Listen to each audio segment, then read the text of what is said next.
Hi అండి. ఈరోజు నేను మైదాతో కాకుండా గోధుమ పిండితోటి కేక్ చేస్తున్నా. దానికోసం ఫస్ట్ 2 ఎగ్స్ని ఇలా బ్రేక్ చేసి తీసుకున్నా మిక్సీ జార్లో.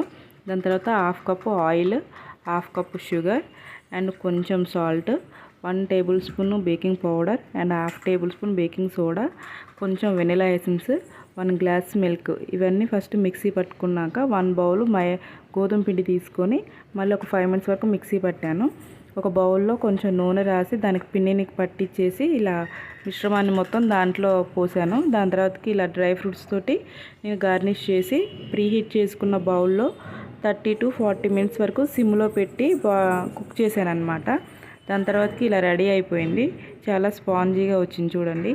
దీని మీద మనకి ఏమైనా చాక్లెట్స్ ఉంటే దాన్ని సిరప్ తోటి ఇలా డెకరేషన్ చేసుకోవచ్చు. చాలా సాఫ్ట్గా ఉంటుంది. మీరు కూడా ట్రై చేసి చూడండి. నచ్చితే లైక్ చేయండి, షేర్ చేయండి, subscribe my channel. Thank you for watching.